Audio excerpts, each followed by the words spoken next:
लागो रे माझे गुरु भजनी मन लागो रे माझे गुरु भजनी मन लागो रे माझे गुरु भजनी हे मन लागो रे मन लागो रे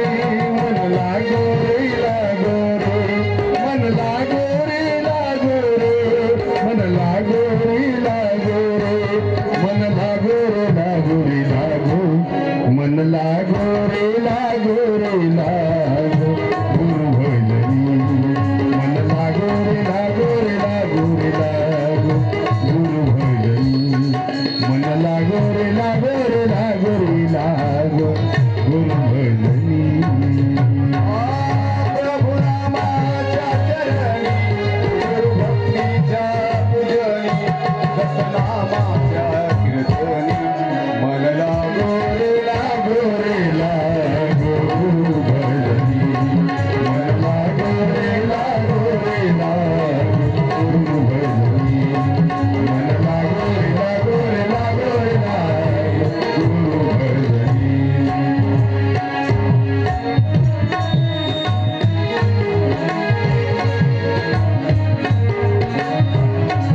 दिगंबरा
मूर्ती प्राण प्रतिष्ठा व कळसारोहणाच्या निमित्तानं चालू असलेल्या ह्या सप्त्याचा दुसरा दिवस आणि दुसऱ्या दिवसाची सेवा सुरुवात करीत असताना कालच्या कथेचं अनुसंधान काल आपण बघितलं. मनुष्य जन्माच्या आयुष्याचं किंवा जन्माचं काय महत्व आहे, माणसाचा जन्म किती महत्वाचा आहे. चार खाणीमध्ये सर्वापेक्षा उत्तम श्रेष्ठ पवित्र माणसाचा देह आहे. जितका पवित्र आहे तितकाच महाराज अधोगतीला नेणारा सुद्धा आहे. आणि म्हणून ह्या नरतरुण आपल्याला सद्गतीलाही जाता येते आणि अधोगतीलाही जाता येते.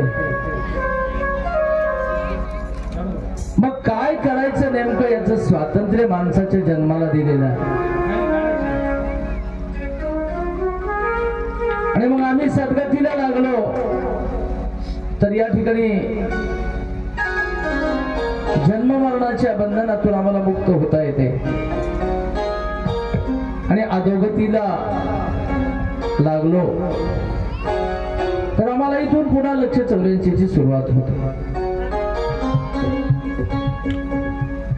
आणि म्हणून आयुष्याचं काय महत्व आहे, एका क्षणाचं काय महत्व आहे. सार विचारामध्ये यदुराजाला उद्देश करीत असताना अवधूत महाराज समजून सांगतात यदुराजाला, यदू अवधूत म्हणे यदू सकया, ही वेळ जाऊ न दिजे वाया. कोटी रुपये खर्च केले या आयुष्याच्या क्षण न मिळे. आणि म्हणून या ठिकाणी आयुष्याचा, एका क्षणाची आयुष्याच्या काय किंमत आहे. भगवान दत्तप्रभूने यदूला सांगत असताना सांगितलं, कोटी रुपये एका पारड्यात टाकले आणि माणसाच्या आयुष्याचा एक क्षण एका पारड्यात टाकला तरी त्याची बरोबरी होत नाही महाराज. कारण आयुष्याचं क्षण कितीही पैसे मोजले, जगातल्या कुठल्याही वस्तू एका पारड्यात टाकला आणि आयुष्याचा एक क्षण मागा मिळत नाही. आयुष्य जात घडी घडी, आम्हाला आयुष्य जात घडी घडी, आम्हाला आयुष्य जात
इतकं सुंदर आयुष्य आम्हाला मिळालेलं एक एक क्षण निघून चाललंय आणि म्हणून याचा सदुपयोग व्हावा. आम्हाला या जन्माचं हित करता यावं म्हणून साधू सज्जनाने आम्हाला मार्गाला लावण्याचं काम केलं.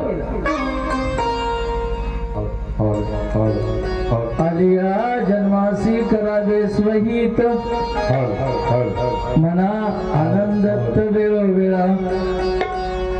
आणि म्हणून आम्हाला वेळोवेळा दत्त दत्त म्हणायचं आहे,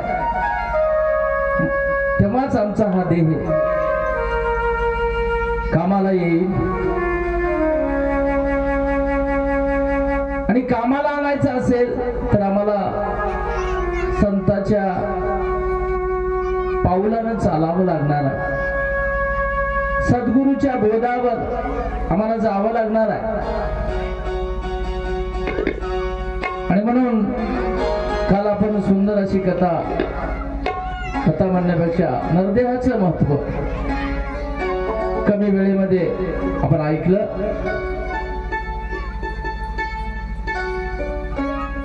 आणि आजच्या ह्या सत्रामध्ये कोण कोण कोण्या भक्ताची दत्त गुरुची भक्ती केली. अनंत भक्त आहेत महाराज. आता त्यांच्या भक्ताची कथा आपल्या तोडून काय वर्णन होणार आहे. 4 वेद भांबावले भगवंताची स्तुती करता करता आणि त्यांच्या भक्ताची करता करता 6 शास्त्र मौनावले. 18ही वेद थकीत झाले, त्याचं वर्णन झालं नाही. तरी पण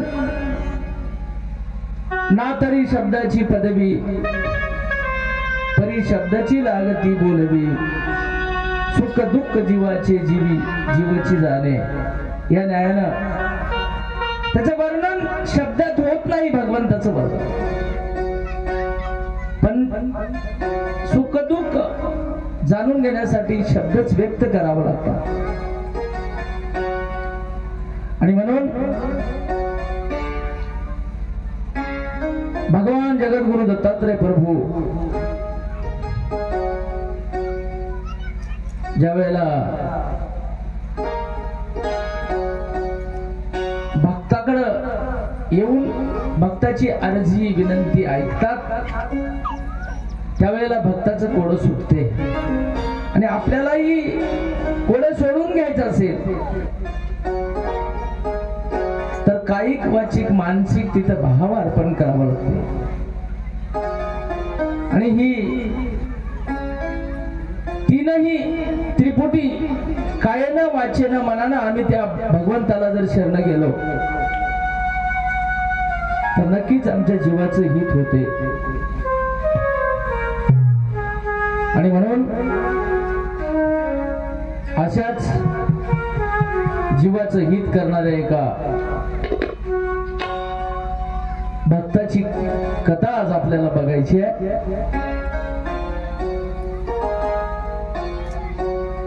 नैमिषारण्यामध्ये 88,000 ऋषीचा मेळा. त्या ठिकाणी भगवंताचं चिंतन भजन करण्यासाठी राहत होता.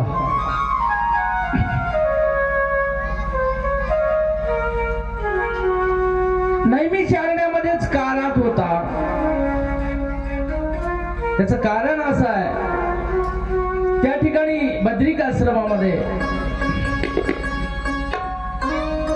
सगळं वातावरण भक्तीला कारक असं होतं. त्या ठिकाणी पृथ्वीमध्ये जितके फळ निर्माण झाले, सगळी फळाची वृक्ष फळांची झाडं त्या ठिकाणी उपलब्ध होती.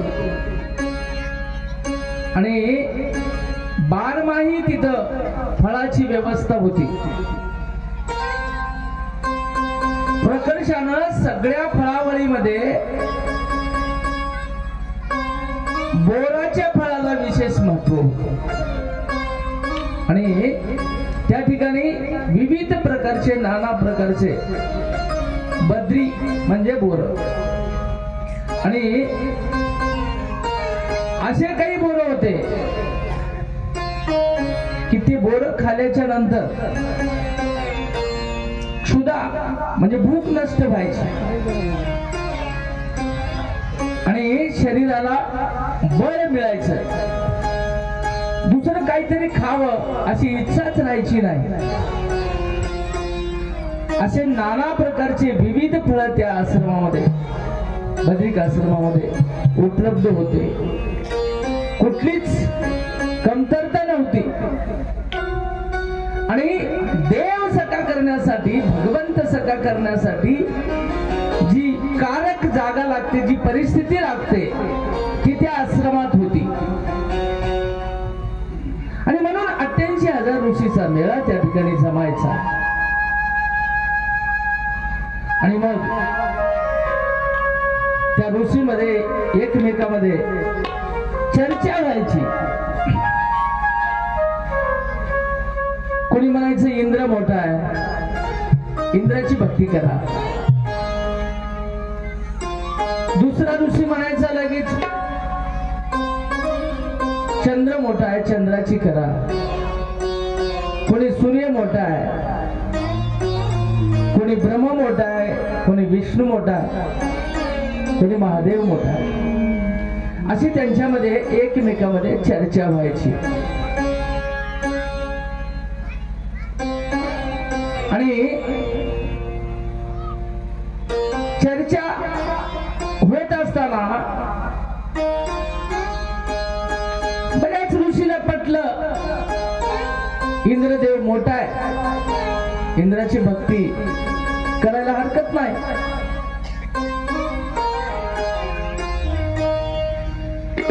अशी बाजू काही ऋषीने घेतली आणि इंद्राची भक्ती आपणही करू लागले, दुसऱ्यालाही सांगू लागले.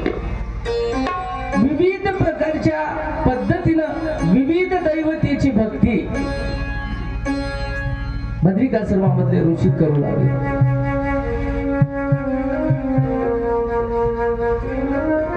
पण 88,000 ऋषीमध्ये देवल नावाचा ऋषी होता. देवाल्य ऋषी. त्या ऋषीनं सगळ्याची चर्चा ऐकली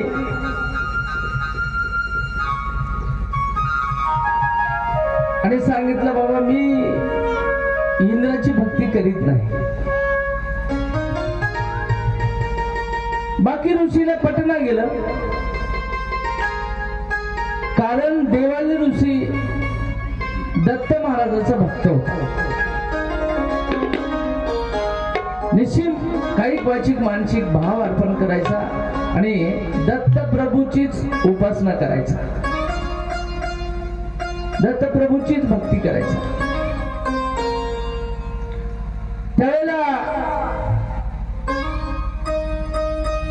बाकी ऋषीने सांगितलं बाबा दत्त प्रभूची भक्ती करण्यापेक्षा तुम्ही आमच्या सोबत राहा, आमच्या ग्रुप सोबत राहा, इंद्राची भक्ती करा. त्यावेळेला देवाल्य ऋषीने सांगितलं नाही,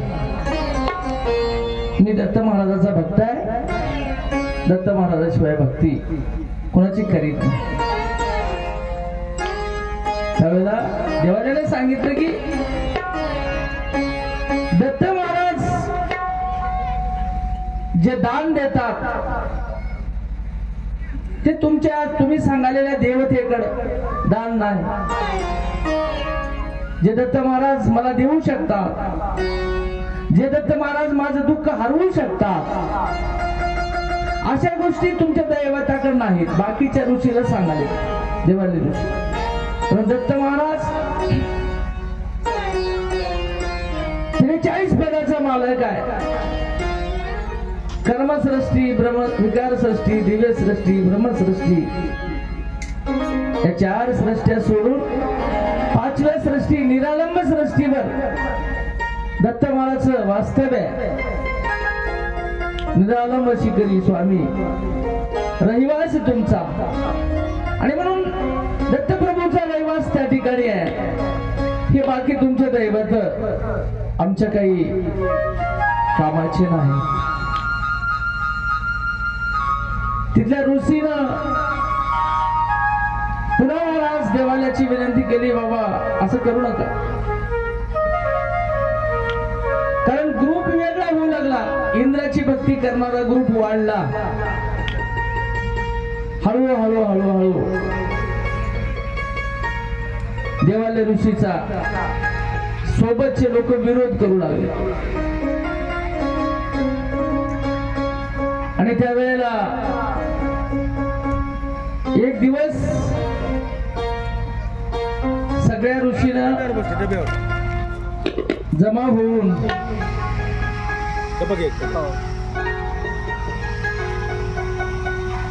देवालय ऋषीला बोलावलं आणि सांगितलं, देवालजी तुम्ही आमचं ऐका, इंद्राची भक्ती करा. त्यावेळेला देवालय का तुम्ही का करीत नाही? बाकीच्या ऋषी लोकांना आटाच धरला महाराज, कारण बाकीच्या सगळ्या लोकांचं ऋषी मुनीचं मत होतं देवालयाला इंद्राच्या भक्तीला लावायचं. तुम्ही इंद्राची भक्ती का करीत नाही? आणि त्यावेळेला देवालय ऋषी जमलेल्या तिथं बाकी ऋषी मुनीला सांगू लागला की बाबा इंद्राची भक्ती मी का करीत नाही, त्याचं कारण सांगतो ऐका. एकदा काय झालं, आता देवालय ऋषी बाकी ऋषीला समजून सांगले मी इंद्राची भक्ती का करीत नाही. त्यावेळेला देवालयाने सांगितलं ऐका म्हणले, ब्रह्मदेवाची कन्या अहिल्या, अहिल्यानं स्वयंवर मांडलं. देवालय ऋषी सांगाले बाकी ऋषीला का भक्ती करणार म्हणायचं म्हणतात. अहिल्यानं स्वयंवर मांडलं. स्वयंवर असं होतं, पृथ्वी प्रदक्षिणा जो कोणी करून येईल त्याला मी वरमाला घालील. आणि असा पण ठेवला, स्वयंवर ठेवलं.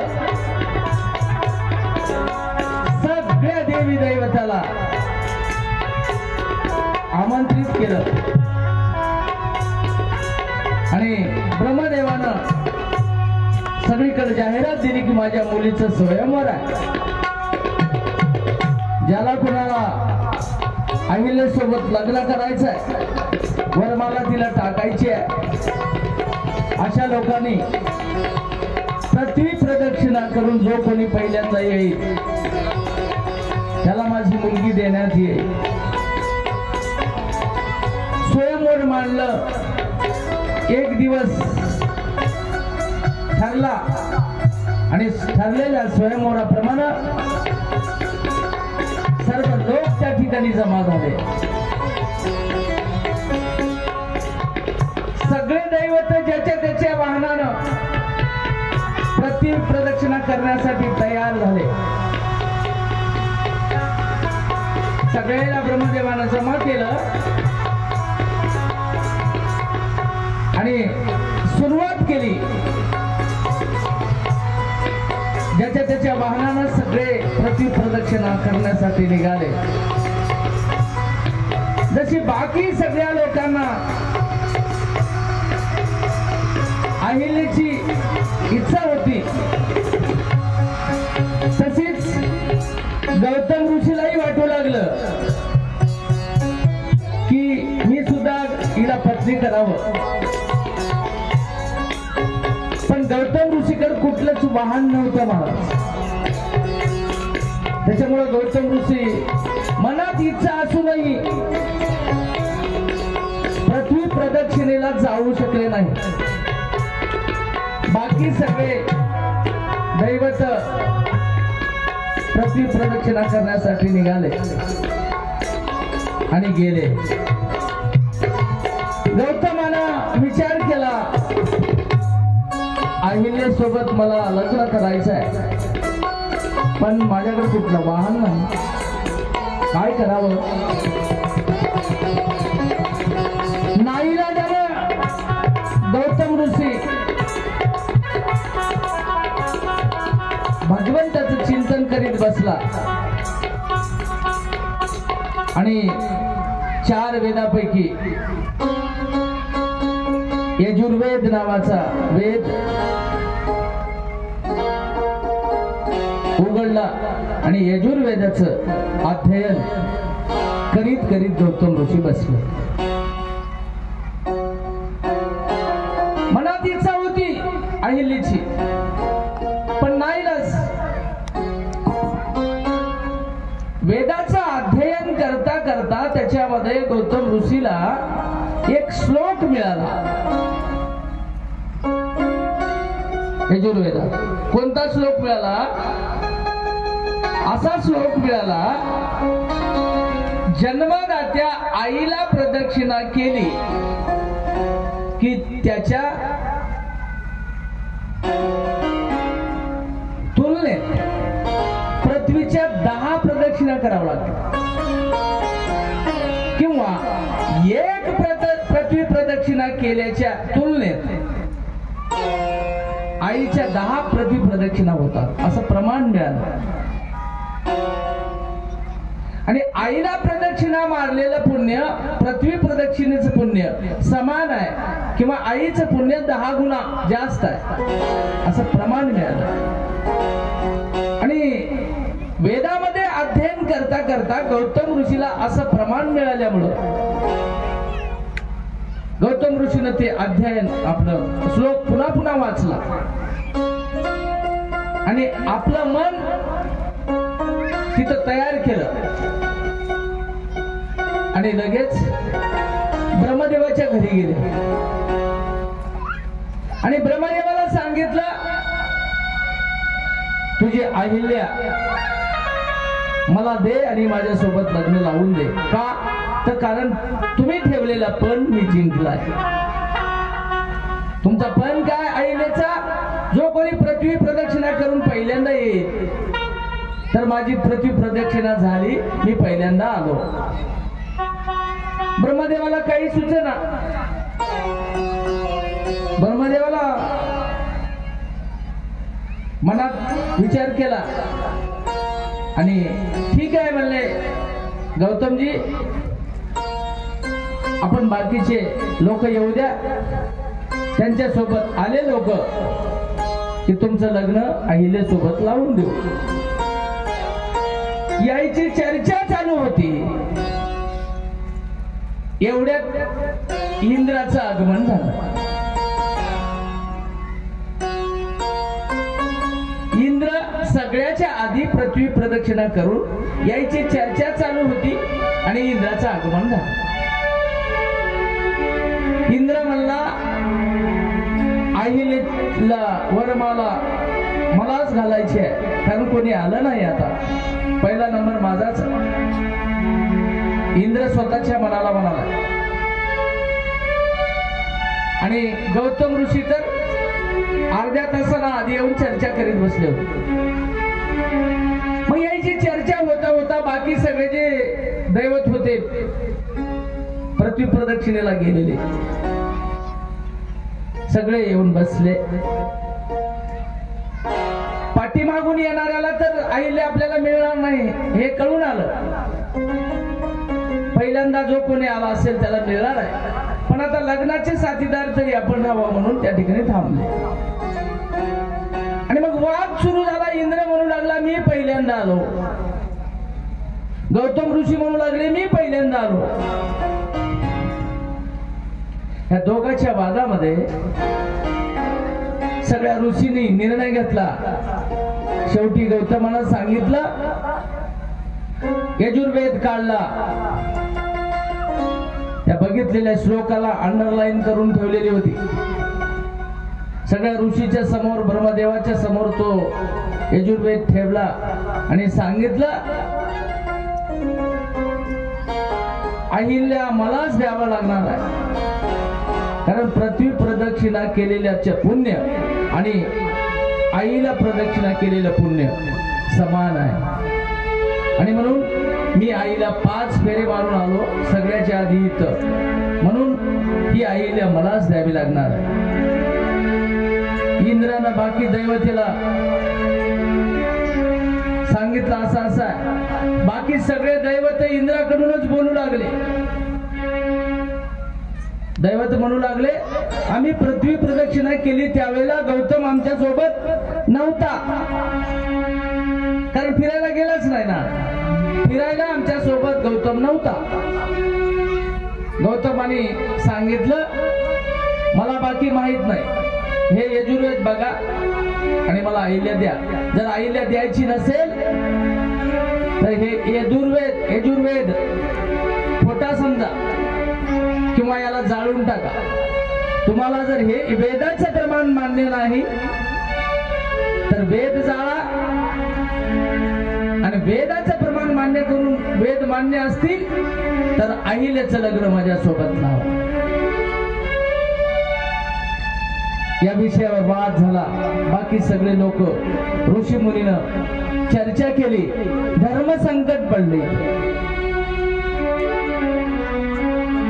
कारण नाही म्हणाव तर वेदाचं प्रमाण आहे, वेदाला खोटं म्हणाव तर इंद्राची तक्रार आहे. आणि शेवटी इंद्राला बाकीच्या लोकांना सांगितलं, वेदवाणी मान. अनुकूल आणि प्रतिकूल परिस्थितीच पाप पुण्याला कारण ठरते. अनुकूल परिस्थिती निर्माण झाली की आम्हाला आनंद वाटते म्हणायचं, आणि प्रतिकूल परिस्थिती निर्माण झाली, एखाद्या वेळेस मनाच्या विरोधात काही घडलं की आम्हाला क्रोध येते. आणि म्हणून आताच क्रोध इंद्राला आला. इंद्राच्या मनातून इच्छा होती अहिल्या ताईची, पण परिस्थितीनं नियतीनं जमलं नाही. इंद्राला क्रोध आला. अहिलेचं आणि गौतमाचं लग्न झालं आणि जाता जाता इंद्राच्या पोटात शिजू लागलं होतं. आणि जाता जाता त्यानं व्यक्त केलं, सांगितलं, मला अहिलेची इच्छा होती, पण वेदाचं प्रमाण ठेवून गौतमानं अहिल्या जिंकली. एक ना एक दिवस तरी अहिलेला मी भ्रष्ट केल्याशिवाय राहणार नाही असा पण केला इंद्रानं, आणि इंद्र निघून गेला. दोघांचं लग्न झालं, स्वयंवर झालं. पती पत्नी आपल्या आश्रमात आले. सुंदर संसार चालू झाला. आता त्यांच्या संसारामध्ये, त्या संसाराचं काय वर्णन करावं. नेटका संसार होता. संसार आम्ही करतो, पण आमचा संसार फाटका. ज्या दिवशी आमचा संसार नेटका होईल त्या दिवशी आमच्या संसाराला कुठलं तरी एक चांगलं गोंडस फळ येईल. आणि म्हणून गोंडस फळ यायचं असेल तर संसारी असावे, असोनी नसावे.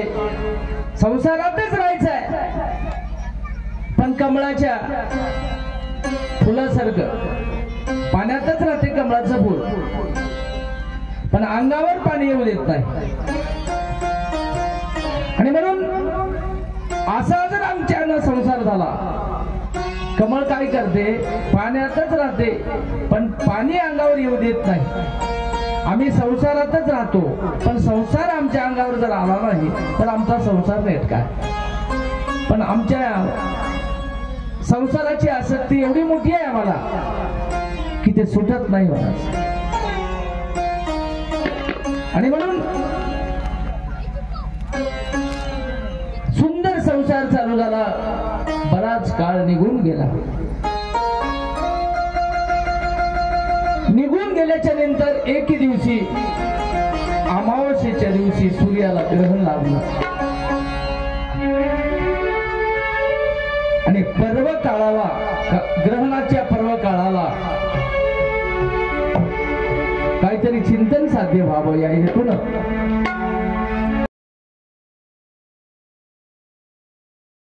इंद्र वळखू आला नाही. डुप्लिकेट वस्तू तितक्या मूळ वस्तूपेक्षा चकाकीनं दिसतात. मग आमची गपलत सगळी इथंच व्हायली. संसारामध्ये आम्ही संसार करत असताना सत्य काय असत्य काय हे जोपर्यंत आम्हाला कळणार नाही तोपर्यंत आमचा संसार सुफळ होणार नाही. आणि म्हणून आम्हाला पाप काय, पुण्य काय, सत्य काय, असत्य काय याची जाण जर झाली तर आलेल्या जन्माची इति कर्तव्यता पूर्ण होते. पण आमची गपलत इथंच व्हायली आणि तशीच गपलत अहिलेची झाली. अहिलेला हे डुप्लिकेट इंद्र महाराज ओळखू आला नाही. अहिलेनं सांगितलं, पतिराज तुम्हाला शोभत नाही. इंद्रानं सांगितलं, म्हणजे झालेल्या गौतमानं सांगितलं, तू मला धर्मशास्त्र शिकवू नको. मी सांगितलं तितकं आहे. पतिव्रतेचा धर्म आहे. पतीनं सांगितलेलं ऐकायचं. आणि या संवादामध्ये अहिलेला निरुत्तर केलं आणि रतिसुख भोगण्यासाठी तयार केलं. यांची प्रणय क्रीडा चालू असताना ग्रहण काळ संपला आणि ग्रहण काळ संपल्याच्या नंतर स्नान करून गौतम ऋषी कमंडलू हातात घेऊन घरला आले. आपल्या आश्रमात आले. आश्रमात आल्याबरोबर ओरिजिनल गौतम ऋषी, आता हे डुप्लिकेट मध्ये येत, रतिविलासात गुंगात. पर्व काळ संपला. ओरिजिनल गौतम ऋषी दरवाजावर आले आणि त्यांनी दरवाजा ठोठावला. म्हणजे अहिले दरवाजा काढ. आणि दरवाजा काढ असा आवाज आल्याच्या नंतर मात्र अहिल्याची घाबरगुंडी उडली. हातपाय थरथर थरथर कापू लागले. आणि त्यावेळेला सांगितलं, हे डुप्लिकेट इंद्र सुद्धा अहिलेला म्हणू लागला, अहिले सोड, मला जाऊ दे, आता मला जायचं आहे, आता मला जायचं आहे. कारण गौतम ऋषी आले. त्यावेळेला अहिल्या म्हणली, दुष्टा, पापी, चांडाळा, तू कोण आहेस आणि मला का भ्रष्ट केलंस?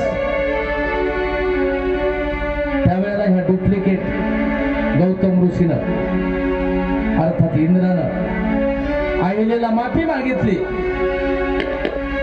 माझी चूक झाली.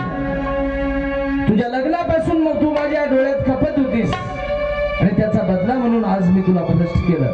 त्यावेळेला अरे अरे अरे अरे काय पश्चाताप झाला असेल अहिलेला महाराज. पुन्हा इकडून आवाज आला, अहिले दरवाजा खोल. क्रोधायमान होऊन ओरिजिनल गौतम ऋषीचा आवाज आला. त्यावेळेला महाराज किती वेळ थांबणार, दरवाजा काढावा लागणार.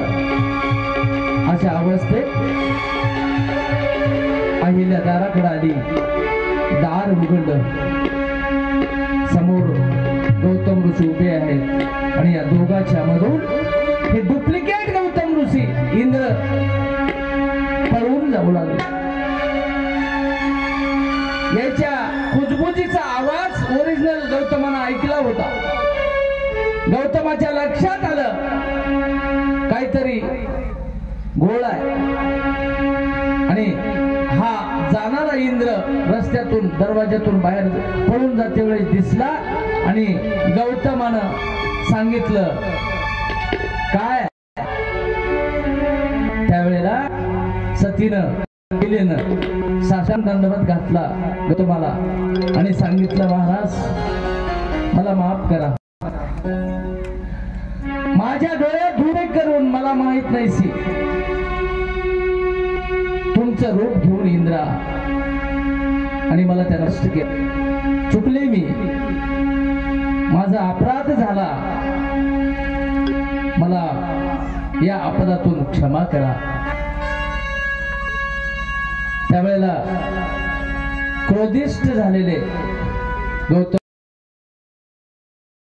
त्यावेळेला अहिलेनं पुन्हा अर्जी केली महाराज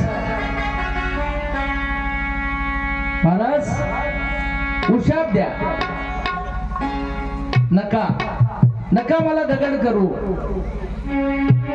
खूप मोठी अर्जी केली, धावा केला भगवंताचा आणि त्यावेळेला शाप दिल्याच्या नंतर त्याचं रूपांतर तिची कन्मळा करून गौतम ऋषीने तिला उशाप दिला.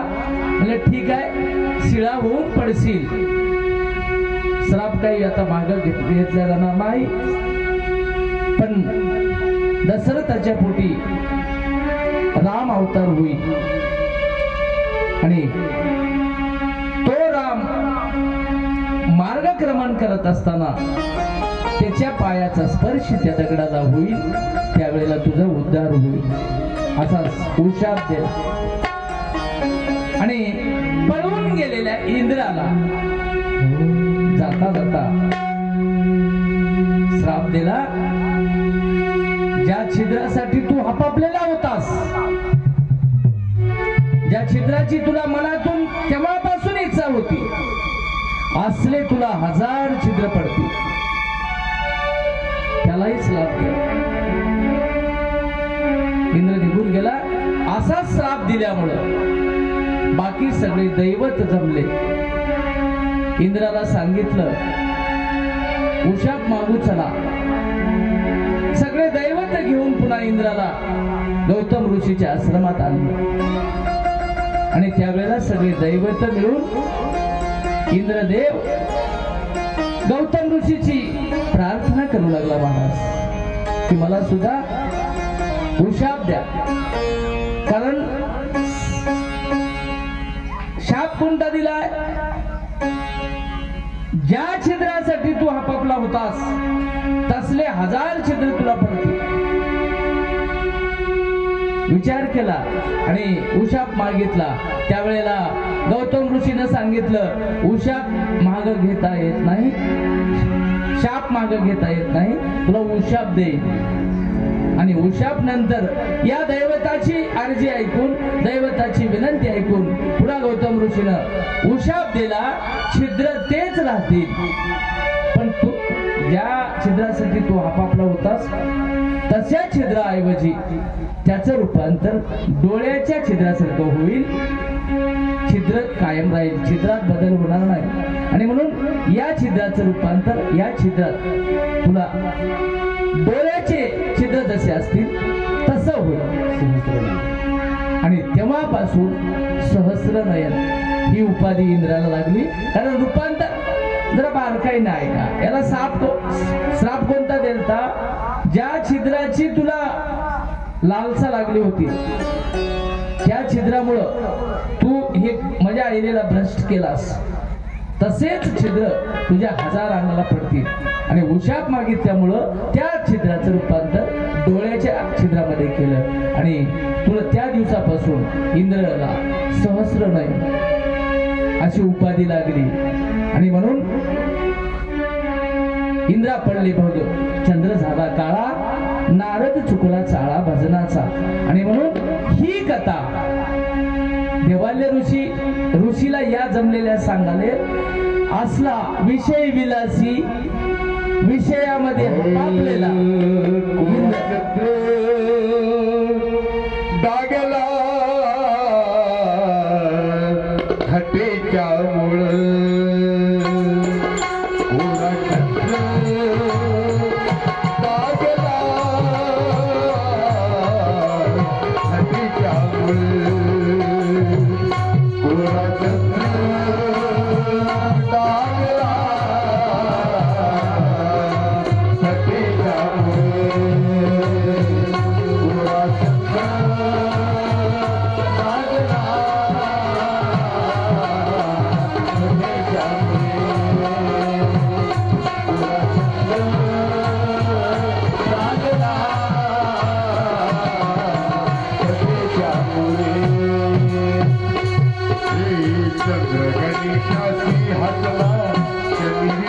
विक्रमाशी आला चंद्रगणिताशी हसला शनी विक्रमाशी आला ढग पडले त्या इंद्राला आईने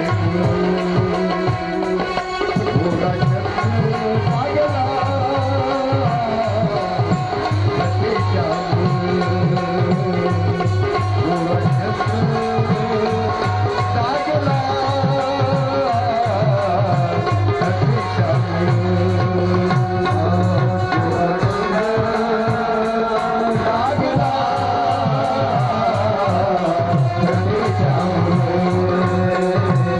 घोडा चक्र लागला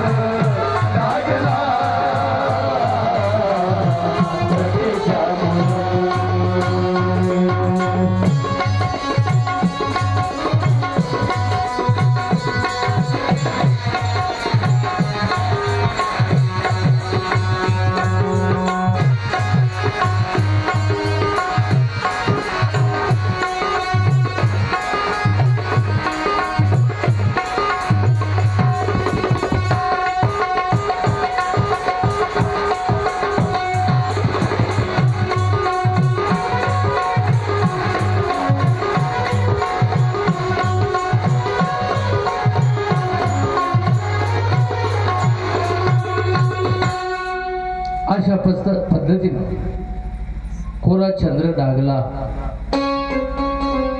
चंद्र झाला काळा नारद चुकला झाला वेदांताचं प्रमाण नारदाची सुद्धा नारदी झाली थट्टेमुळं आणि बरी नव्हे थट्टा भल्या भल्याच लावलाय भट्टा आणि म्हणून ही थट्टा इंद्राला परवडली नाही आणि त्यावेळेला सहस्रनयन म्हणून उपाधी मिळाली देवल ऋषी जमलेल्या इंद्राला सांगाले तुम्ही जे भक्ती करता ते इंद्र आसल्या वानाचा आहे पंचविषयामध्ये लुब्धलेला आहे काम त्याचा क्रोध लोभ मोह सुटना झालाय आणि त्याची काय म्हणून मी भक्ती करू तुम्ही मला त्याचं नाव का सांगाल्या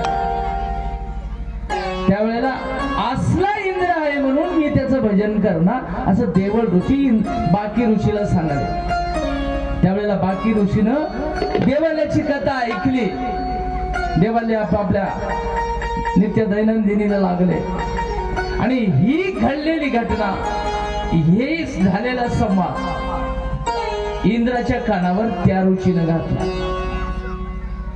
आणि मग दिसामासा इंद्राच्या पार्टीचं वजन मोठं झालं सगळे ऋषी त्या ठिकाणचे जवळपास 70% ऋषी इंद्राची भक्ती सुरू केली आणि एक दिवस असा उजळला इंद्राला बोलून आणलं पाचारण केलं बद्रिकाश्रमामध्ये कारण त्याची शिष्य मंडळ तिथं खूप लग होती आणि विराट अशी सभा घेतली महाराज बद्रिकाश्रमात आणि सभा घेतल्याच्या नंतर इंद्राच्या आणि ऋषीच्या सभेमध्ये काय चर्चा व्हायची ते झाली आणि त्यावेळेला काही ऋषीनं घराणं मांडलं इंद्राकड की देवराज सगळेजण तुमचं ऐकतात तुमचं मान्य करतात तुमचं भजन करतात पण असा एक ऋषी आहे आमच्यामध्ये ते तुमचं कुठल्याच गोष्ट कोणती मान्य करणार असं तुमच्याबद्दल त्याचं मत आहे त्यावेळेला इंद्रानं सांगितलं देवाला बोलून घे आणि बाकी ऋषीनं मग देवल ऋषीला पाचारण केलं देवल ऋषीच्या मनात नव्हतं यायचं पण जावं लागतील ना आले सभेला बसले पाठीमाग इंद्रानं देवल ऋषीला हाक मारून उभं केलं म्हणजे देवलजी उभे राहा राहिले महाराज आणि सांगितलं तुम्ही आमच्या विरोधात जाता, आमचं ऑर्डर आमचं कार्य तुम्हाला मान्य नाही असं मी ऐकलंय, खरं आहे का? त्यावेळेस देवाल ऋषीनं सांगितलं हो खरं आहे. म्हणजे का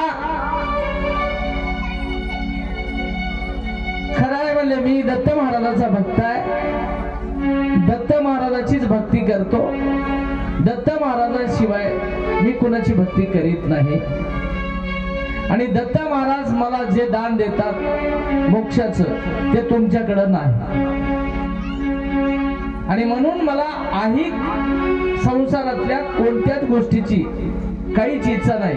तुमची भक्ती केल्यावर तुम्ही जे देसाल त्याच्यात मी समाधानी नाही, ती वस्तू नाशिवंत आहे. म्हणून दत्त महाराज 43 पदाचा मालक, आनंद ब्रह्मांडाची घडामोड करणारा देव आहे आणि दत्त महाराजाचं चिंतन वेद विद्येचे 10 अवतार करतात, अध्यात्म विद्येचे 14 अवतार करतात, ब्रह्मविद्येचे 5 अवतार दत्त महाराजाचं चिंतन करतात. इथं आलेल्या अवताराधिक पुरुषानं जे उत्तम अवतार आहेत ते सुद्धा अवतार दत्त भगवंताचं चिंतन करतात आणि दत्त महाराज 43 पदाचा सूत्रधार आहे. निरालंब सृष्टीवर त्याचा रहिवास आहे, त्याच्याशिवाय जगाचं पान हलत नाही. मंगलमय नाम तुझे सतत गाऊ दे, मंगलमय नाम तुझे सतत गाऊ दे, नाम तुझे सतत गाऊ दे,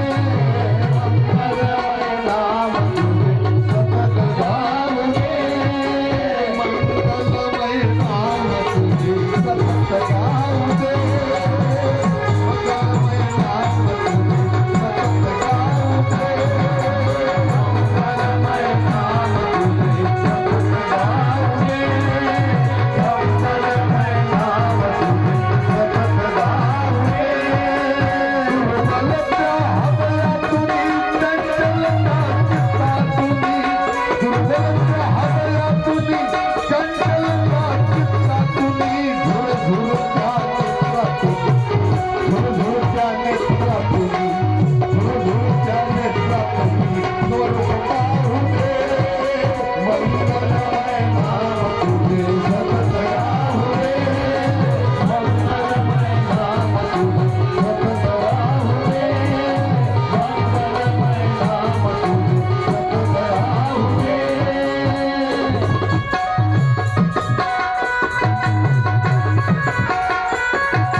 ऐकत नाहीस, दाबून बघलं महाराज. पण देवाल्याने निश्चयाचे बळ, तुका म्हणे त्याची फळ. देवाल्याचा निश्चय होता आणि क्रोधिष्ठ झालेल्या इंद्राला ठासून सांगितलं मी तुझी भक्ती करणार नाही, करणार नाही, करणार नाही. त्यावेळेला इंद्राला सांगितलं मला उद्धटपणानं बोलवास, तुझी बघावं लागेल. क्रोध आला महाराज आणि तुझी बघावं लागेल म्हणला आणि इथं इंद्राला अभिमान झाला. त्यावेळेला देवाल्याने सांगितलं आता सज्जन माणसं, संत माणसं, सात्विक माणसं अशा लोकांना क्रोध येईना. पण शास्त्र काय सांगते, जिथं शास्त्र संपते तिथं शस्त्र सुरुवात होते. आणि म्हणून ज्याला शास्त्र कळत नाही तिथं शस्त्राची गरज पडतेच. क्रोध आला महाराज देवाल्या ऋषीला सुद्धा, आणि देवाल्यानं सांगितलं तुम्हाला काय बघायचे ते बघा. तुम्हाला माझी बघायची असेल बिलकुल बघून घ्या. तुम्ही जशी माझी बघणार ना तशीच मीही तुमची बघल्याशिवाय राहणार नाही. आणि दोघांची चकमक झाली. दोघांचा विवाद झाला. विवाद, संवाद नाही, दोघांचा विवाद झाला. आणि ऋषीनं इंद्राला सांगितलं. आणि असा विवाद झाल्याच्या नंतर देवाल ऋषी आपल्या आश्रमात निघून गेले. आणि इकडं इंद्राची सभा संपली. ज्याचे त्याचे ऋषी ज्याचे त्याच्या आश्रमात निघून गेले. ही सभा संपल्याच्या नंतर इंद्र आपल्या स्थानावर निघून गेले. आणि मग हळूहळू कालांतरानं आपला हे झालेला प्रकार सगळा देवाल्या ऋषीला टोचू लागला मनामध्ये. आणि या झालेल्या प्रकारामुळं हळूहळू देवाल्या ऋषीचे जे साथीदार होते ते इंद्राच्या पाठीत जुटले. आणि शेवटी देवाल्या ऋषीला कोणीच जवळ येईन गेलं, कोणीच बोलला गेलं. एकलकोंडा बद्रिकाश्रमामध्ये एकटाच एका बाजूला राहू लागला. कारण दैवताचे भक्त दैवताकडे जातात आणि देवाचे भक्त देवाकडे येतात. आणि म्हणून एकटाच राहू लागला. त्यावेळेला बाकी सगळे बघून हसू लागले देवा ऋषी एकालच्या झालेल्या प्रकारावर. पण निश्चय नव्हता. शास्त्र सांगते मत्सर करू नये, पण मत्सर झाल्यासारखा भाव किंवा परिस्थिती तरी निर्माण झाली. आणि अनायासे जे काही गोष्टी आपण कारण नसतावळी सुद्धा आपल्या अंगावर ज्या वेळेला येतात ना त्यावेळेला आपल्याला भोगावं लागतात, पण त्याचे परिणाम होत नसतात. कारण देवाला वाटलं मला कसलंही संकट आलं तरी माझा दत्तप्रभू येऊ देत नाही माझ्यावर, तो संकटाचं निरसन करी. आणि निश्चय केला. आणि इथले ऋषी कोणी बोलत नसल्यामुळं इथला पसारा उचलला, इथला आश्रम मोडला आणि बद्रिकाश्रमातला पसारा मोडला आणि नीट सह्याद्रीला गेले.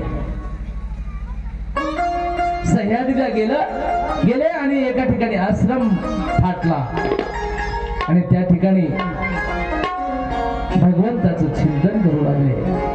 सुंदर चिंतन चालू होतं. बराच काळ निघून गेला आणि त्या ठिकाणची नित्य दैनंदिनी काय होती. आता मनात खेद काय होता, इंद्र म्हणजे बघतो म्हणला. त्यावेळेला दैनंदिनी करीत असताना रोज काशीला जायचं. काशीहून येता येता एका हातात कमंडलू आणायचा पाण्याचा आणि एक वाळूचा गोळा हातात धरून आणायचा. नित्य नेम देवाल्याचा असा चालू होता. आणि एका ठिकाणी रेतीचा गोळा टाकायचा, त्याला साफ करायचा असं आणि फूल टाकायचं आणि भगवंत समजून त्याला नमस्कार करायचा. नित्य नेम असा चालू होता. असं करीत करीत करीत किती वर्षाचा काळ गेला महाराज. वर्षाचं गणित काही सांगणार नाही मी तुम्हाला, पण एवढा काळ निघून गेला. रोज आणलेल्या तळहातावर ठेवून आणलेल्या गोळा भर वाळूचा 12 योजने लिंग झाला निर्माण. 12 योजन 12 चौक 48 कोस त्याची उंची वाढली, लिंग तयार झाला आणि एवढं झाल्याच्या नंतर तिकडे इंद्रालाही धसकीच होती. चकमक वजीन देवाल्याची झाली काय होते की, आणि इंद्राला धसकी पडल्यामुळं मनात काळजी लागल्यामुळं इंद्रदेव गेले नारदाकडे. नारदाला सांगितलं, नारदजी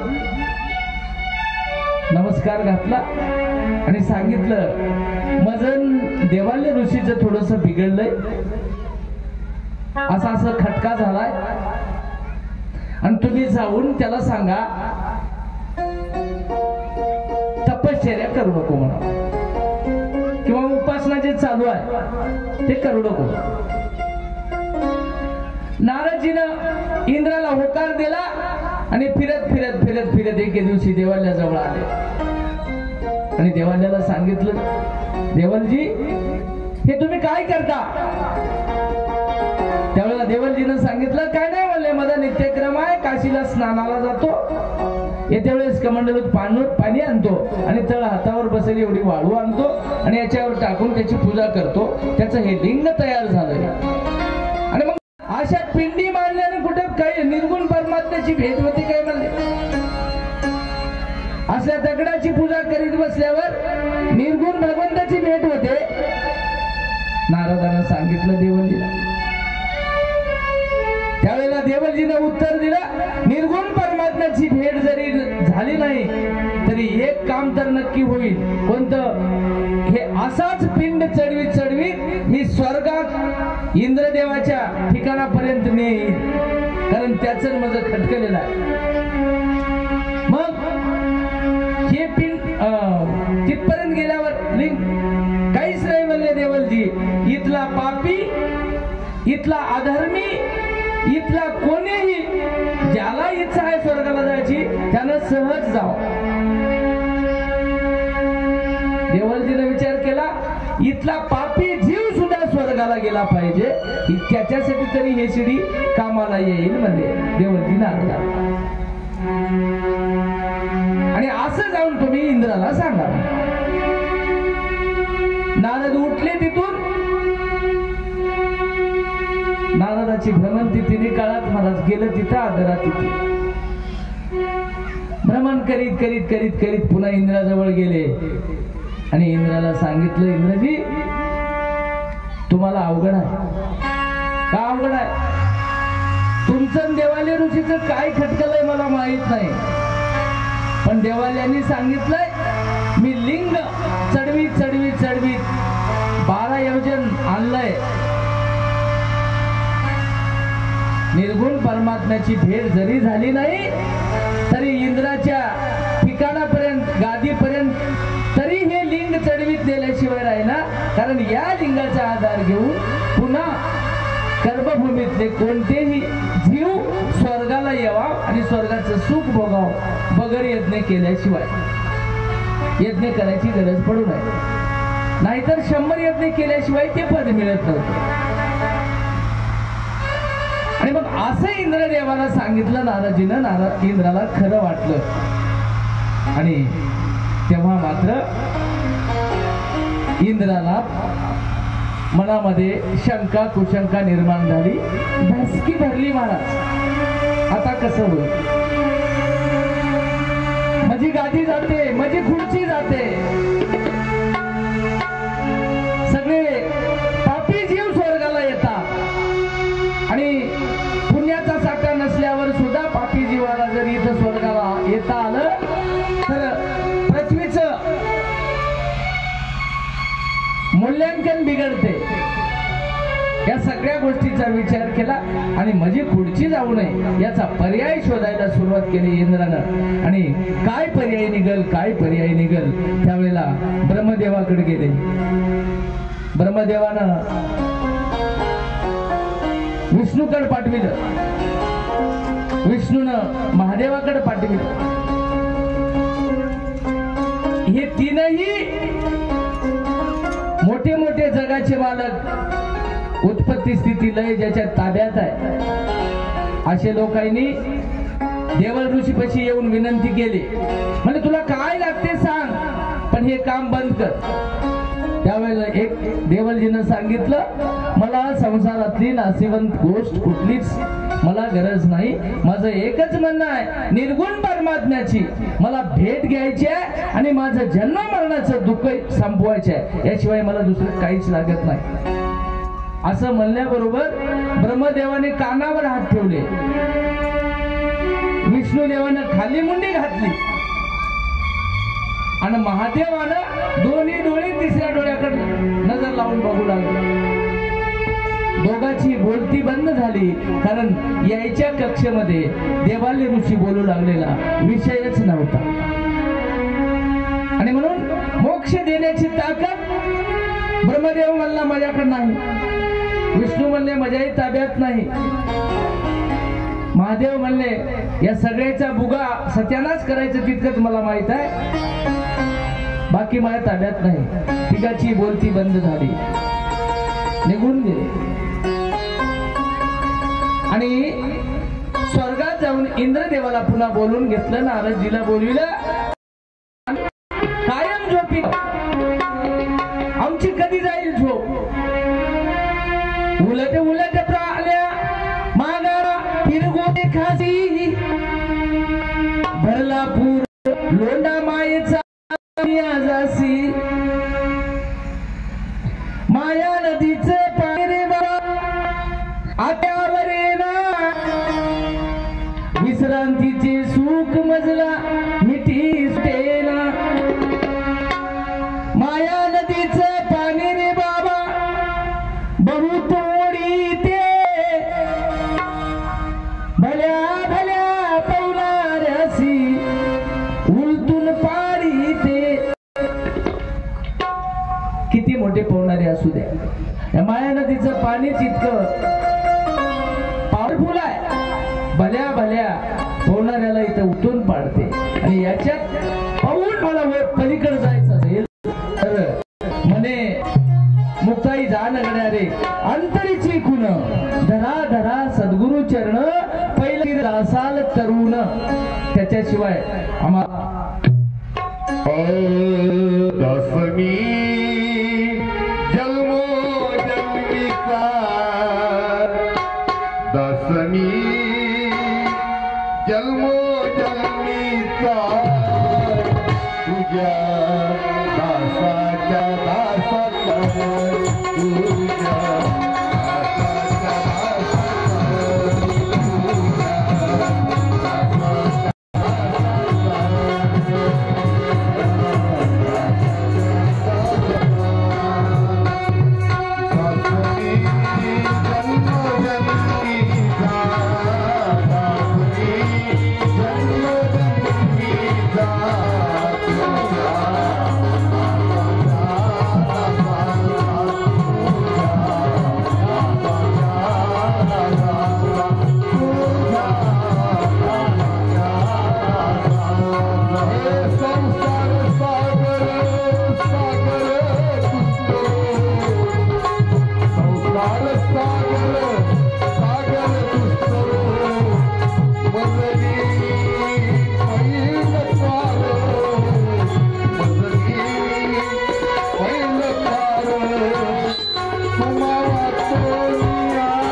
किंवा भावना अशी पाहिजे की मी भगवंताचा जन्मोजन्मीचा दास व्हावा. पण आम्ही दास महाराज भगवंताचे नाही, आम्ही संसाराचे दास. संसारामध्ये माऊलीनं सांगितलं बघा हरिपाठात, सायासे करीसी प्रपंच दिननिसी हरीसी न भजसी कवन्या गुणे. म्हशीचं वगारू इल्यावर जर मेलं तर काटकाचं दुसरं वगारू करून त्याच्यात भुसा भरून वगाराचं रूप आणून त्याला म्हशी पुढे ठेवून दूध काढायला,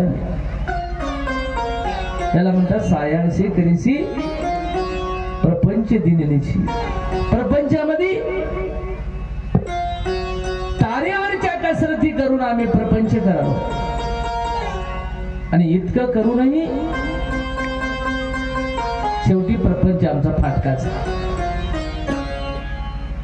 आणि म्हणून आत्री अनुसयेनं इंद्राचं नारदाचं मनोगत ऐकलं.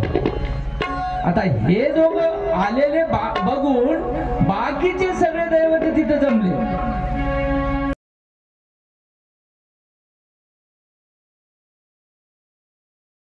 याच्या निमित्तानं आम्हाला भगवान जगद्गुरु दत्तात्रय प्रभूची भेट होते आणि दर्शन होते. बहुताल जमले. आणि त्यावेळेला आत्री अनुसयाचा धावा ऐकला. दत्त महाराजांनी अभय हस्त वरद हस्त दिला आणि सांगितलं इंद्रजीला नारदाला, तुम्ही पुढे चला, तुमचं तथास्तु मनोवांछित फल पूर्ण होईल. भक्ताचं ब्रीद राखणं किंवा भक्ताचं कार्य करणं देवाचं ब्रीद आहे महाराज. आणि भगवान परीक्षा का घेऊन होईना आमची मनाव भावे इच्छा जर भगवंताच्या ठिकाणी असेल तर नक्कीच आमचं काम केल्याशिवाय राहील. आणि म्हणून भगवंताची भक्ती करीत असताना जोर जोर से मत पुकारो, वो क्या अल्लाह भैरा है, पिपली के पाँव में घुंघरू बंदे तो वो भी अल्लाह सुनता है. मुंगीच्या पायामध्ये घुंगरू बांधून जर मुंगी नाचू लागली तर त्या घुंगराचा आवाज सुद्धा भगवंतापर्यंत जाते. इतकी तिकट कानं भगवंताच्या हातात.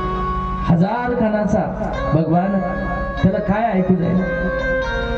एवढी मोठी सिस्टीम सुंदर लावून गर्दा करायची गरज आम्हाला नाही. पण हे गर्दा आमचा आमच्यासाठीच होय. आणि म्हणून त्यावेळेला भगवान प्रभूंनी सांगितलं, तुम्ही निश्चिंत जा, तुमचं काम होईल. नारदाला आणि इंद्रदेवाला काढून दिलं, आपापल्या ठिकाणी गेले. आता इथून गेले खरे, पण भगवंत कधी येतील याची एवढी मोठी लालसा लागली.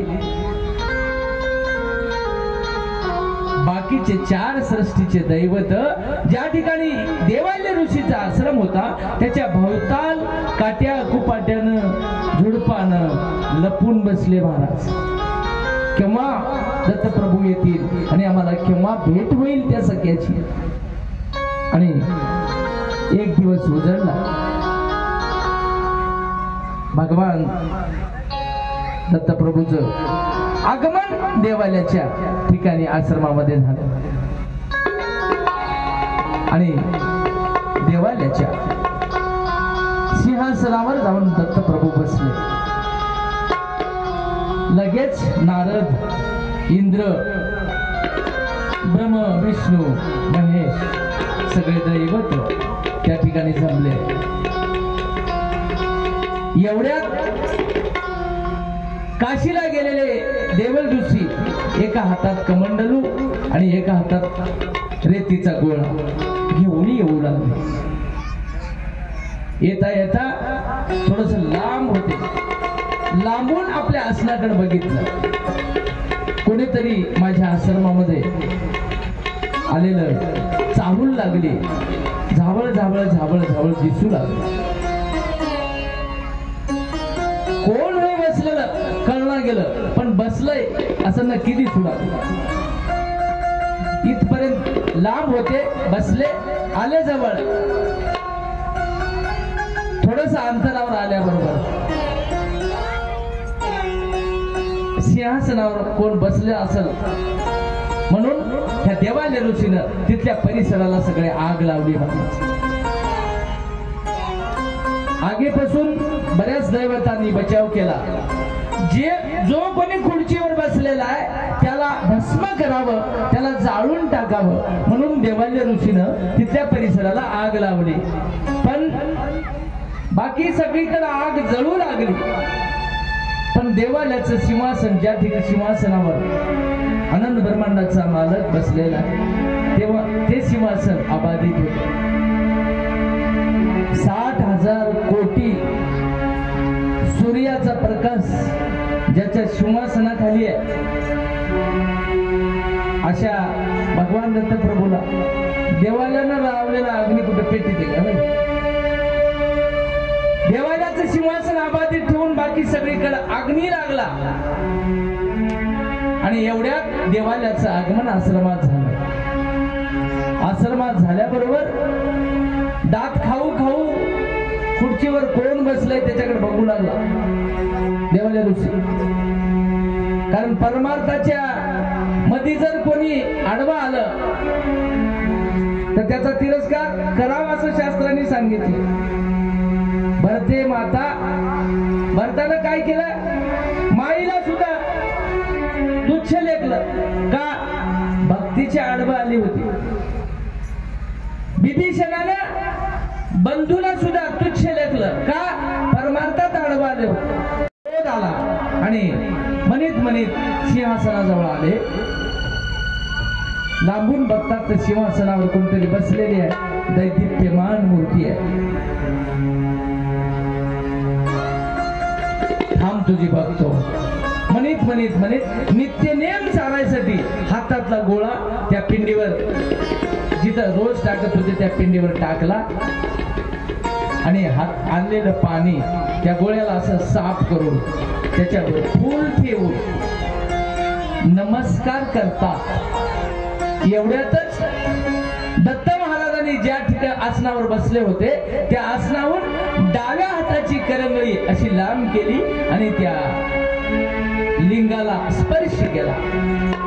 दत्त महाराजांनी लिंगाला स्पर्श करंगळीचा केल्याबरोबर लिंग, द्वादश योजने जे लिंग होतं ते दाबत कायम खाली आलं. केवळ 3.5 हात लिंग त्या ठिकाणी उरलं महाराज. त्यावेळेला देवालय ऋषीनं भगवंताजवळ विनंती केली की असा चमत्कार किंवा हे दैदिप्यमान असलं कार्य केवळ माझ्या दत्त प्रभूशिवाय करणारा अख्ख्या जगात कोणी नाही. आणि त्यावेळेला देवालय ऋषीची अनुभूतीच आली देवालय ऋषीला की हे काम करणार भगवान दत्त प्रभूशिवाय दुसरं कोणीच नसल आणि कदाचित हे दत्त महाराजच असतील.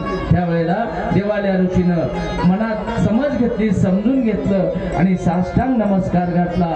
जय जयाजी सद्गुरुनाथा, दरड भावे चरणी ठेविला माता, या संसारातून तत्वता तारून नेई दयाळा. देवालय ऋषी साष्टांग नमस्कार करतो. मजसीच मी नेनोनी झाली ज्ञानाची महाहानी, कैसे होईल निर्वाणी ते न कळे मज स्वामिया. दत्तप्रभू चरणी विनंती करतो. या संसारे वेडे केले, स्वार्थ वाढवून निजन नेले, परी सार्थक नाही झाले, स्वस्वरूपा पडली भूल. देवा मलाच माहित नाही मी कोण आहे, म्हणून मी तुम्हाला ओळखू शकलो नाही. आज माझं पुण्य फळाला आलं आणि तुमचं दर्शन झालं. दया आता तरी गुरुमाऊली, येऊ दे दया आता तरी गुरुमाऊली, आयुष्याची दोरी कमी झाली हो.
पद्धतीनं देवाल्य ऋषीनं भगवंताच्या दत्तप्रभूच्या चरणी साष्टांग नमस्कार घातला आणि भगवंताला सांगितलं, भगवान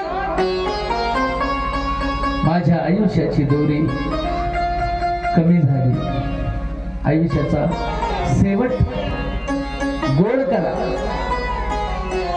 आणि शेवट गोड करायचा असेल, मी फार मेहनत घेऊन हे लिंग तयार केला होता. आम्हाला करतेपणा लई लवकर अंगावर घ्यायची सवय. संसारामधली काही बी करा, सगळं मी केलं म्हणाले, माझ्यामुळे झालं, याच सगळं करता मीच.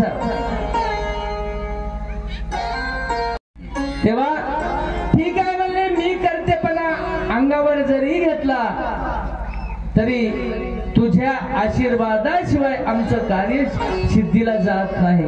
झालं गेलं ठीक आहे, एवढं मेहनत घेऊन मी लिंग बनविला होता. मला इंद्रानं असं बोललं होतं, तुमची भक्ती करण्यासाठी मला इंद्राने विरोध केला होता. त्यावेळेला भगवंताने इंद्राला आलेला अभिमान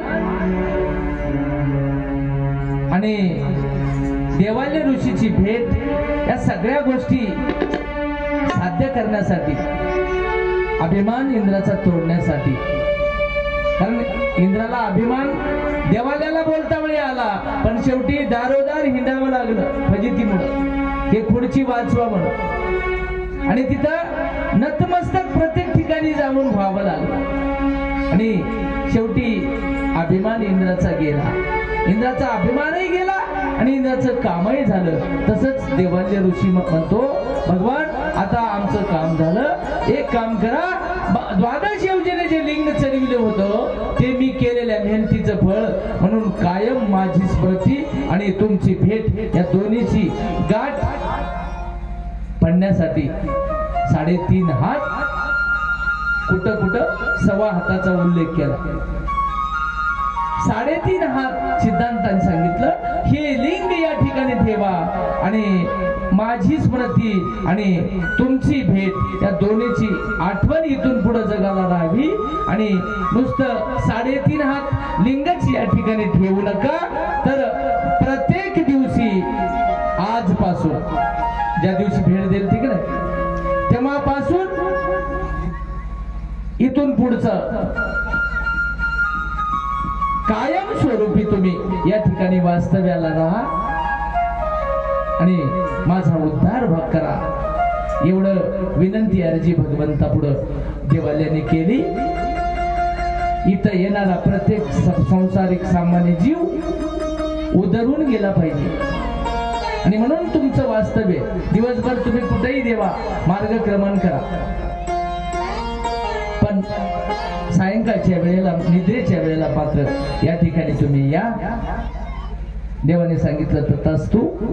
सगळ्या गोष्टी जितक्या देवाने ऋषीने मागितल्या होत्या तितक्या गोष्टी तथास्तु म्हणून भगवंताने कबुली दिली आणि देवाल्य ऋषीचा या ठिकाणी उद्धार केला महाराज. अशा पद्धतीनं भगवान जगद्गुरु दत्तात्रय प्रभूचा निस्सीम भक्त देवाल्य ऋषी त्यानं ज्याप्रमाणे भक्ती केली, कशी भक्ती केली, दैवताचा संग जडू दिला नाही. या कथेतून आम्हाला नेमकं काय शिकायचं? भक्ती करीत असताना दैवताची भक्ती करू नका. दैवत तुम्हाला अडचणीत आणतात, लक्ष ठेवा. कारण जीव, दैवता, प्रपंच आणि परमेश्वर, मी काल सांगितलं, या दैवता आणि हे प्रपंच मधला परमेश्वराची भेट होऊ देत नाही. आणि म्हणून दैवताला ओळखायचं आहे, त्यांची भक्ती करायची नाही. आणि म्हणून दैवताची भक्ती सोडून आम्हाला देव शोधायचा आहे. आणि म्हणून देव शोधत असताना आमच्या हिराजी महाराजाने एक शेरा मारला, कुणा म्हणावा देव कळेना गुरु किल्ली, खरा देव तो वेगळा वेगळा राहिला, पोत्या वाचून वाट चुकली. कुणाला देव म्हणा?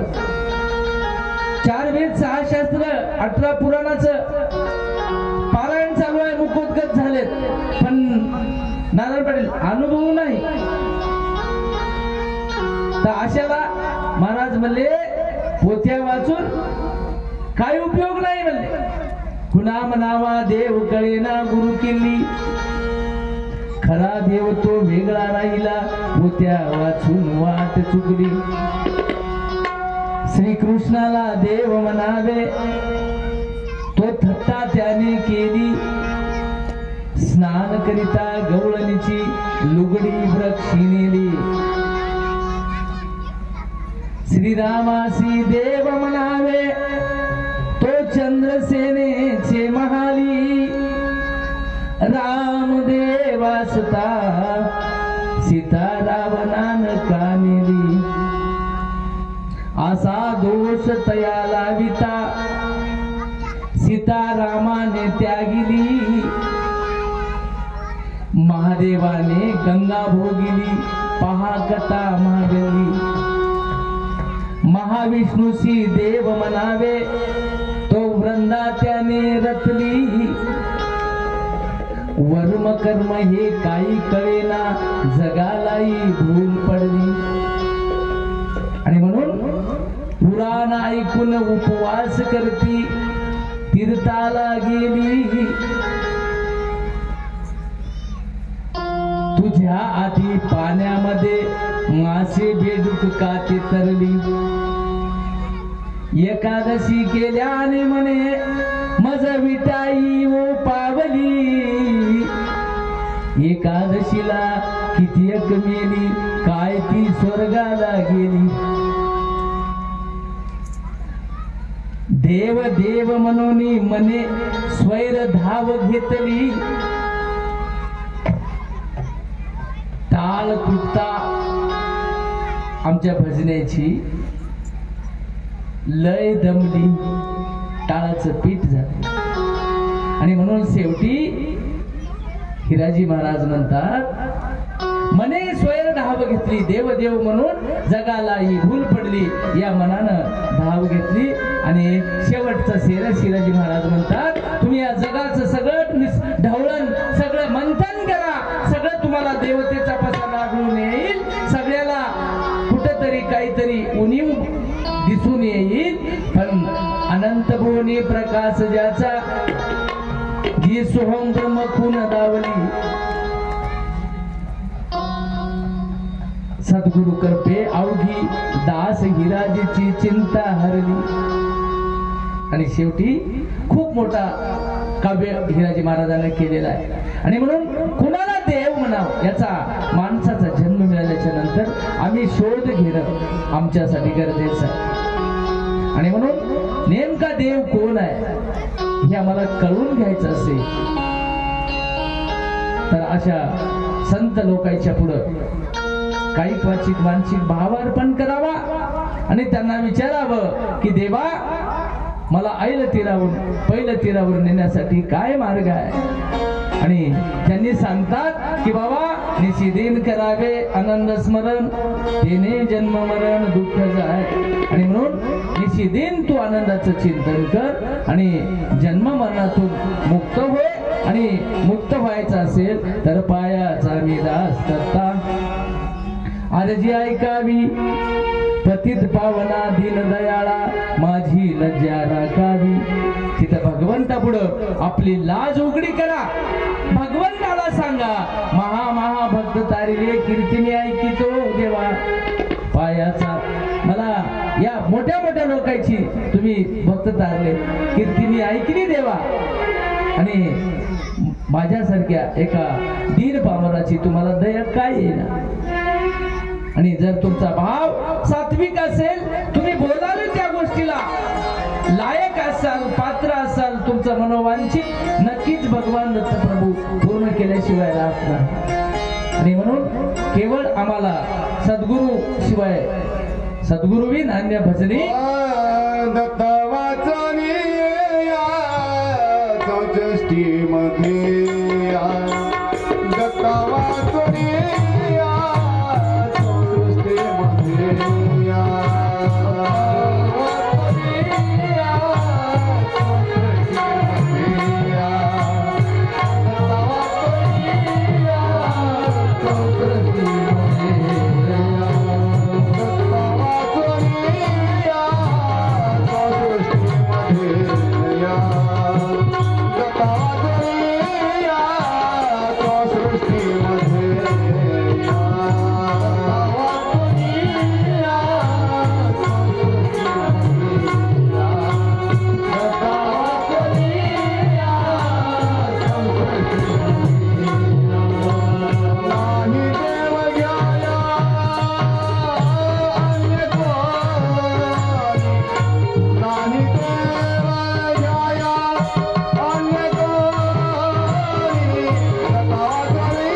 अशा पद्धतीने दत्ता वाचून संसृष्टीमध्ये आम्हाला कोणीच नाही.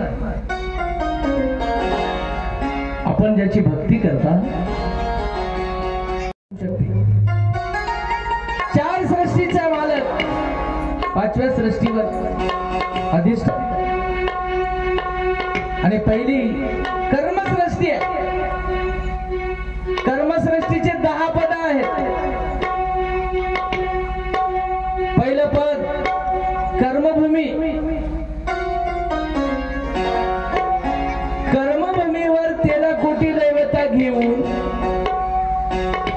आई, मुई, भुई आणि यक्षिणी सोबत ह्या सगळ्या बाया काम करतात. इथली या कर्मभूमीची मालकीन अधिष्ठित यक्षिणी आहे. तिच्या अधीन 500 कोटी योजनचा एरिया आहे. तिची रेंजच 500 कोटी, 500 योजन. दुसरं पद आहे अष्टदेव योनीचं. या ठिकाणी सुद्धा 13 कोटी दैवतेचा परिवार आहे. यक्षिणी, शंकिनी, डंकिनी, चंडा, चटका, विराभूतिका आणि मतहरणी या 6 दैवता इथं प्रमुख आहेत. 13 कोटी आणि उपपरिवार 7 कोटी असा या परिवाराला घेऊन या 6 जणी इथं कारभार करतात. दुसऱ्या पदावर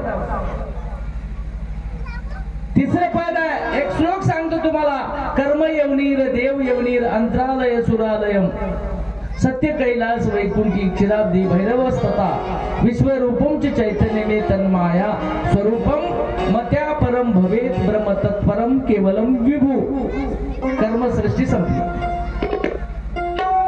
पहिलं पद कर्मभूमी, दुसरं अष्टदेव योनी, तिसरं अंतराळ. अंतराळच्याही 13 कोटी दैवता. चित्र विचित्र चित्रांगद गण गंधर्व माधव गणपती सरस्वती हे 6 देव तिथे प्रमुख होते. तिसऱ्या पदावरचे 13 कोटी दैवता. चौथं पद आहे सुरालय. इंद्राचं स्वर्ग म्हणतात त्याला.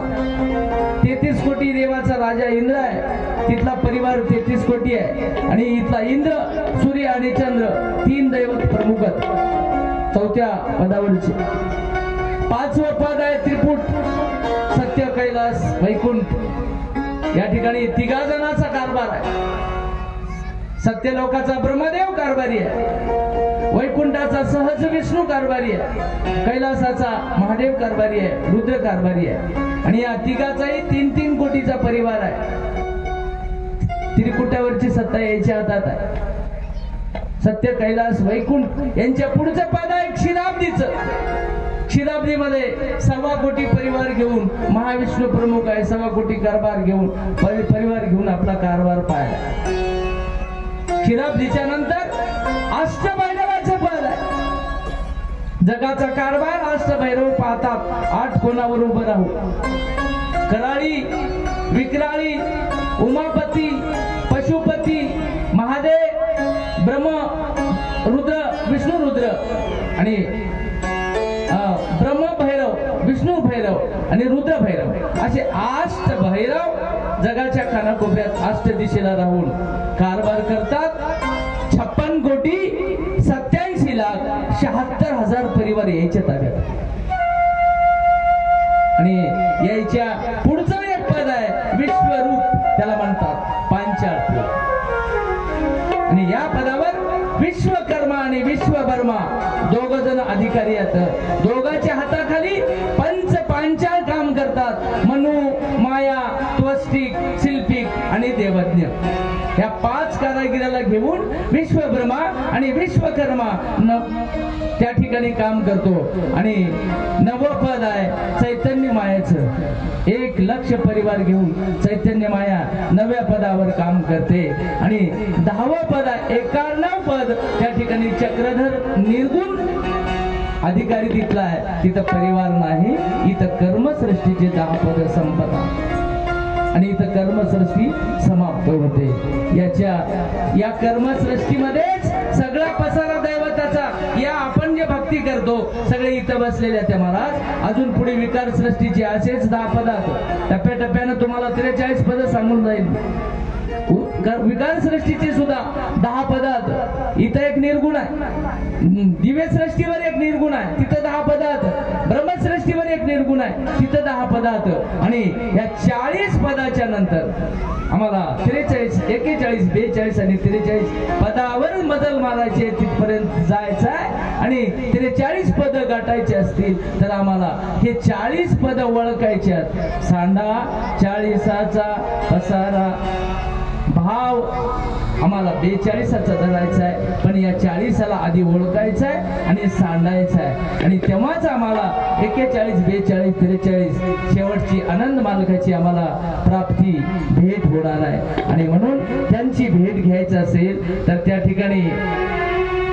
भगवंताला सद्गुरु जवळ जाऊन कायिक वाचिक मानसिक भाव अर्पण करून गुरुला म्हणावं लागते की देवा माझं अनादी काळापासून मी या 4 खाणीमध्ये फिरत आहे कृपा करा आणि मला आईला तीरावर पहिलं तीरावर न्या संसार सागर दुस्तर भ्रांती मायापूर कैसा उतरू मी पहिलं पार चिंता पडली फार देवा तू येई बा देवाजवळ विनंती करा धावा करा नक्कीच तुमचं मनोगत भगवान ऐकल्याशिवाय राहणार नाही आणि म्हणून अतिशय सुंदर पुण्य पवित्र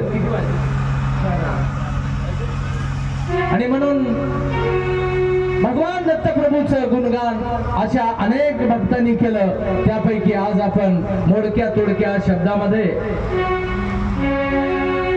देवालय ऋषीचं चरित्र आपण बघण्याचा प्रयत्न केला हे चरित्र सांगत असताना कदाचित सिद्धांतातली कथा आहे वेदांतामध्ये अजून यापेक्षा वेगळी असू शकते सिद्धांतांनी सांगितलेली कथा मी तुम्हाला माझ्या मोडक्या तोडक्या शब्दामध्ये वर्णन करण्याचा प्रयत्न केला आणि आम्हाला देवालय ऋषीचे कथेमधून आमच्यामध्ये हेच गुण यावे की देवालय ऋषीने जसा एकनिष्ठपणा देवालयाजवळ होता तो एकनिष्ठपणा आमच्यामध्ये यावा आणि शेवटच्या टप्प्यामध्ये भगवंताची आम्हाला भेट व्हावी एवढीच विनंती भगवंताजवळ पायाचा दास म्हणून प्रत्येक या ठिकाणी सामान्य जीवानं भवाब्दीमधून तरुण जायचं असेल तर दत्त प्रभू जवळ करावी आणि आपल्या जीवनाची कर्तव्यता पूर्ण करून आपण मोक्षपद गाठावं आणि आलेल्या जन्माचं हित करावं अशा पद्धतीचा आजच्या या कथेचा भावार्थ आपल्या समोर ठेवून आज या ठिकाणी शेवटी मी कथा करत असताना एखाद्या वेळेस बोलण्यामधून अपशब्द गेला असेल किंवा एखाद्या वेळेस बोलता बोलता कोणाचं मन दुखलं असेल किंवा एखादी गोष्ट अनुचित किंवा अपसूर गायली असेल किंवा एखादी गोष्ट शास्त्राच्या बाहेरची बोललो असेल तर कदाचित जितकं माझ्या अल्पबुद्धीचा दोष असेल जितकं तुम्हाला पटत नाही तितकं वैयक्तिक माझ्या पदरात टाका मी पुन्हा मेंढक्याला घेऊन जाईल पण जितकं चांगलं वाटलं तितक्याचा तुम्ही स्वीकार करा मी अशी आपल्या पुढे विनंती करतो आणि कथेला आलेल्या सर्व माता पिता बंधू भगिनी सगळे लहान थोर ज्ञानी अनुभवी सिद्ध साधू संत सत्पुरुष आमच्या मेंढक्यावर आमचे नारायण पाटील आले सर्वांचं आमच्या इरबन पाटलाचं रात्री थोडी गैरसोय झाली वाटले 2-3 मला 1-2 फोन आले मला आमच्या संतोषला काम असल्यामुळे जावं लागलं झालेल्या गैरसोयीबद्दल इरबन पाटील होते आता गाव नवीन आहे आनंद संप्रदायाचा पहिलाच सप्ताह होय त्याच्यामुळं थोडंसं ऍडजस्ट करून घ्या सगळं आणि शेवटी आमचे गुरुवर्य केशवगिरी महाराज यांनी सुद्धा काल हाजरी लावली आजही हाजरी लावली आणि म्हणून सर्वांच्या चरणी मी नतमस्तक होतो सर्वांना साष्टांग नमस्कार करतो आणि ही झालेली सेवा भगवान दत्तप्रभूच्या चरणी अर्पण करतो सर्वांनी आम्हाला समजून घ्यावं अशी विनंती करतो माझे पद लागो तुझे चरणी देवा माझे पद लागो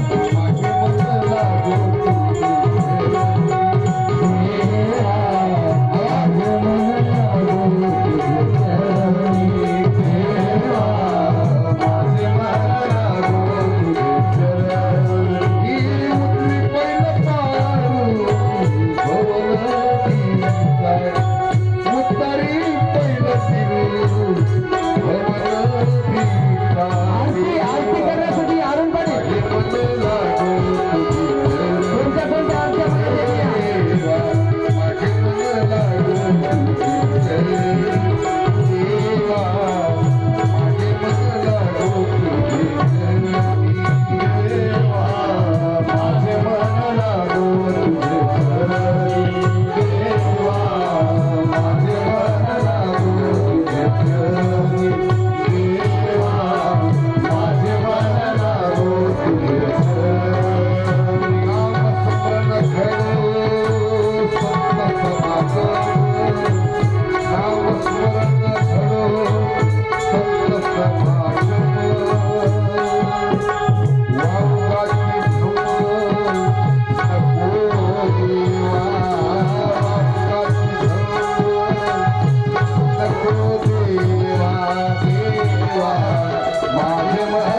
तीर्थयात्रा